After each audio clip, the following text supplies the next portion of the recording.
Elementos de lenguaje, salud, sexo y violencia apto para todo público. Programa de producción nacional.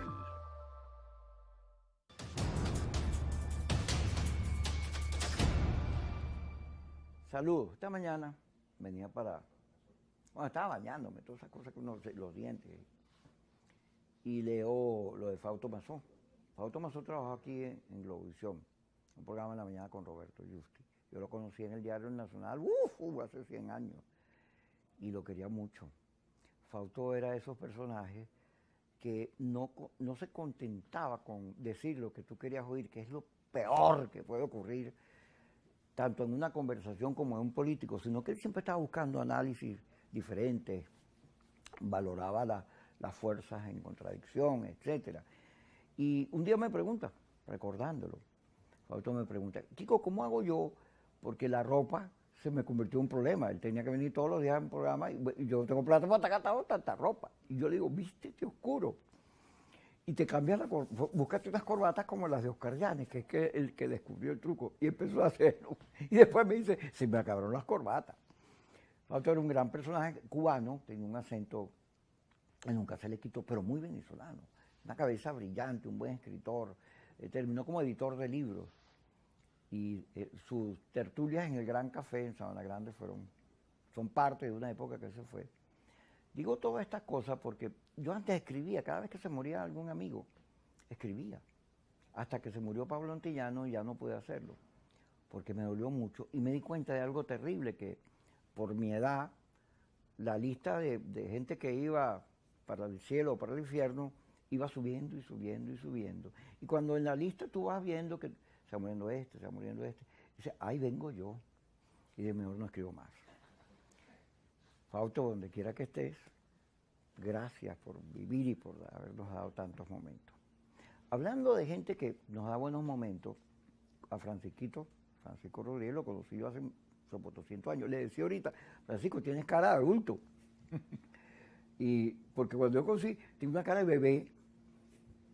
Claro, despuntaba, porque Francisco, en el manejo de lo económico, es una de las figuras más importantes que tiene el país. Vino Iris, que era una de nuestras parejas aquí, junto a Indira, le organizó. Iris es muy eficaz. Lástima que Iris sea de esas feministas que si tú te equivocas una letra te haga ¡ay! Que ella cree que eso sirve, ¿no? Eso espanta. Pero Iris es una maravilla, su lucha por su hijo y todo. Y organizó un evento ayer a Francisco y fue todo el mundo. Y todo el mundo salió maravillado, Francisco. Todo el mundo salió con buenos comentarios. Eso es muy difícil en Venezuela. Aquí todo el mundo, el oficio nacional, es echarle paja, dedo al otro. ¿Cómo lo lograste? No sé. ¿Qué fue lo que dijiste? Bueno, buenas tardes, Kiko. Un gusto estar aquí contigo y además un gusto recordar a Fausto. Yo recuerdo que justamente cuando yo acababa de terminar el doctorado de Economía, yo era profesor en la Universidad de Maryland en Estados Unidos, y la primera entrevista que hice para un medio venezolano fue una entrevista con Roberto Justi y con Fausto Mazó. Y recuerdo muy gratamente esa y muchas otras conversaciones que tuvimos.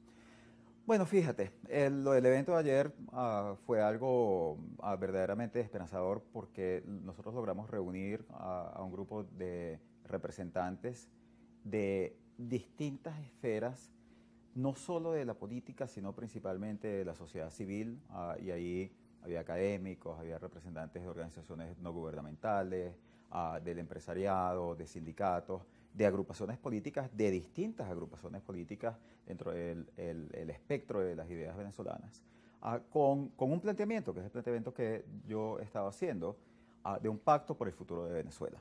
Y la idea de un pacto por el futuro de Venezuela es que nosotros comencemos a discutir qué es lo que se debe hacer en el país y no quién debe estar en el poder. Porque aquí la discusión se ha ido y ha derivado en una discusión totalmente política, donde nosotros tenemos, por ejemplo, una mesa de diálogo, de negociación, que se establece en Barbados, que antes de eso había iniciado sus negociaciones en México, donde supuestamente hay instancias para discutir acuerdos sociales. De hecho, se llegó a un acuerdo social en noviembre del 2022 para crear un fondo de atención social con $3.000 millones de recursos venezolanos administrados por la ONU, y todavía no se ha desembolsado ni un dólar de ese fondo. Es que ni siquiera han nombrado los representantes las partes ni siquiera han nombrado a sus representantes ante ese fondo. En octubre del año pasado se llegó a un acuerdo, firmaron un papel que decía que iban a actuar conjuntamente para defender a Citgo. Y resulta que tampoco han hecho nada. Ya hay una subasta ordenada por un juez en Delaware que va a ocurrir en julio de este año. Y si no hemos hecho nada para ese momento, vamos a perder Citgo. Y, sin embargo, las partes no se ocupan de eso. ¿Por qué? Porque están enfrascadas en la lucha electoral, en la lucha por el poder, en una negociación que a mí no me sorprende para nada que Barbados haya fracasado. Porque en un país donde el sistema político es un sistema donde el ganador se lo lleva todo, entonces, bueno, tú pones a dos partes aquí a discutir las reglas electorales y las reglas de poder, eso es básicamente, esas dos partes están discutiendo quién le corta la cabeza a quién, por supuesto que no van a llegar a acuerdos. Pero nosotros tenemos que tener otras instancias, otras formas de llegar a acuerdos que funcionen para la sociedad venezolana. O sea, nosotros tenemos 3.000 millones de dólares en el Fondo de Atención Social, o que están ya listos para ser dirigidos al Fondo de Atención Social. Tenemos 5.000 millones de dólares de derechos especiales de giro en el Fondo Monetario Internacional.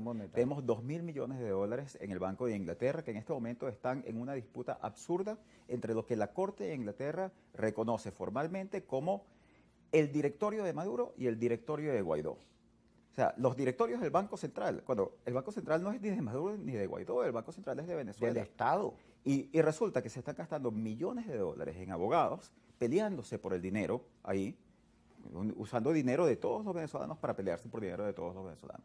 Entonces, nosotros necesitamos, sea presionar a este sector político, sea combinar a este sector político, sea obligar a este sector político a llegar a acuerdos que resuelvan problemas de los venezolanos.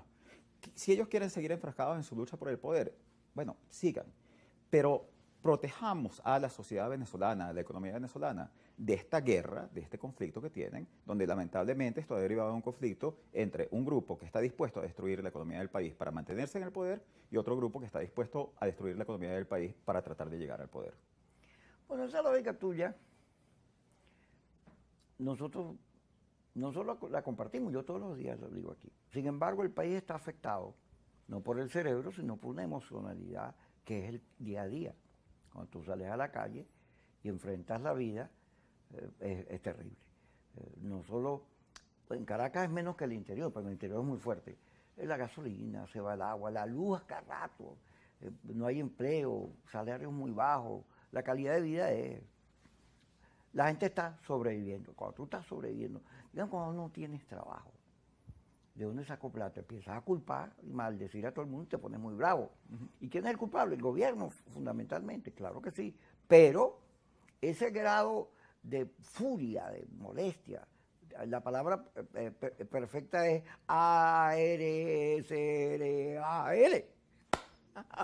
Esa es la palabra perfecta. Se te nubla la mente. Entonces lo que escuchas es... hay que matarlo, hay que destruirlo, comérselos, más sanciones. Esto claro, sí, y vas y votas por eso. Y vas a la primaria y vas y votas por eso. O en los 25 años, el factor predominante en la oposición ha sido el que tiene ese discurso. Vamos por ello, ajá, eso que tú dices, ni contigo ni sin ti. Yo quiero el poder, no me importa la gente, ni el daño colateral, yo te voy a sacar de ahí. Mañana te va, pero no se va. Y entonces el país cae en una especie de, sin destino, que es el que debería preocuparnos. Ahora, ese sin destino debe visualizarse. Al venezolano hay que decirle, mire, deja la rabia, chicos, deja la molestia, eso no sirve para nada. Como en la vida, hay un destino. Ese destino pasa por lo económico. Hay que el país debe discutir su tema económico. La pregunta que te voy a dejar para ir al corte es el petróleo. ¿Cuán importante es el petróleo en la geopolítica de hoy? Porque hay gente que dice que Venezuela lo que produce son 100.000 barriles y que eso no sirve para nada, que Canadá vende 4 millones a los americanos y que nosotros, aun cuando tengamos esa reserva, eso es muy poquita plata, pero además está ahí, no sirve, no se puede sacar, se dejó perder, etc. ¿Cuándo regresemos?